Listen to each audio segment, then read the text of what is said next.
सास और बहू का तनाज़ा तो शायद बहुत पहले का चलता आ रहा है और शायद क़यामत तक जारी रहेगा। कभी इनके दरमियान तनाव का सबब घर के काम होते हैं और कभी ये एतराज़ कि बेटा माँ और बीवी में से किसको ज़्यादा अहमियत देता है। सास बहू के दरमियान तनाव का सबसे बड़ा सबब एक मर्द बेचारा होता है जो किसी का शौहर और किसी का बेटा होता है। अगर बेटा माँ को ज़्यादा अहमियत देगा तो बीवी नाराज़, और अगर बीवी के ज़्यादा नखरे उठाएगा तो माँ का मूड ख़राब।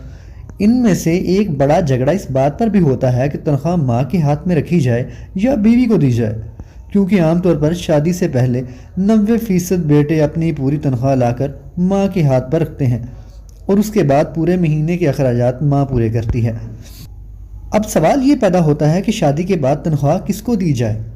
शादी के बाद घर में एक फ़र्द का इजाफा हो जाता है जो रुखसत होकर ससुराल आई होती है। इसकी भी कुछ ज़रूरियात होती हैं और कुछ ख्वाहिशात जिनकी तकमील करना इसके शोहर की ज़िम्मेदारी होती है।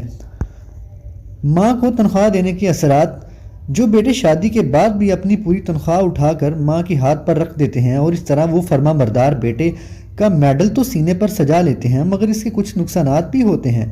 जी हाँ, शादी के बाद मर्द के ऊपर इसकी बीवी की भी जिम्मेदारी और अखराजात का इजाफा हो जाता है, और अगर पूरी तनख्वाह माँ को दे देगा तो बीवी बेचारी के अखराजात कौन पूरे करेगा, और उसके लिए इसको उसकी माँ से पैसे मांगने पड़ेंगे जो वो हरगिज़ नहीं करना चाहती।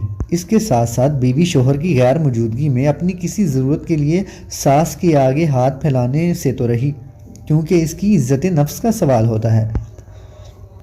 कुछ मर्द हजरात शादी के बाद ये समझ बैठते हैं कि इनकी सब कुछ अब इनकी बीवी मोहतरमा है, इस वजह से इसकी खुशनुदी हासिल करने के लिए सारी तनख्वाह बीवी को थमा देते हैं, मगर इस बात को भूल बैठते हैं कि घर का निज़ाम माँ चला रही है। इस निज़ाम को चलाने के लिए इसको भी पैसों की ज़रूरत हो सकती है। इसके अलावा ये माँ की अना को ठेस पहुँचाने वाला इकदाम होगा जिसके सबब सास बहू में फासले भी बढ़ सकते हैं।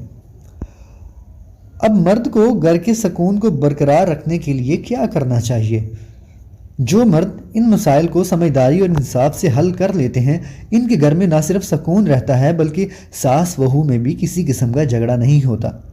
हालांकि ये नामुमकिन सी बात लग रही है, लेकिन ऐसे अफराद को चाहिए कि तनख्वाह में से कुछ रकम बतौर पॉकेट मनी बीवी को दें और घर के अखराजात की मद में एक मुनासिब रकम माँ को भी दें। इसके साथ बाकी पैसे अपने पास रखें जो कि बवक्त ज़रूरत घर पर इस्तेमाल करें। थोड़ी सी समझदारी ही दर हकीकत घर के सुकून का सबब बन सकती है। अगर इस हवाले से आपके जहन में कोई तजवीज़ हो तो ज़रूर कमेंट सेक्शन में बताइएगा। जो हमारे चैनल पर नए हैं वो सब्सक्राइब कर दें और इस वीडियो को लाइक और शेयर लाजमी कीजिए।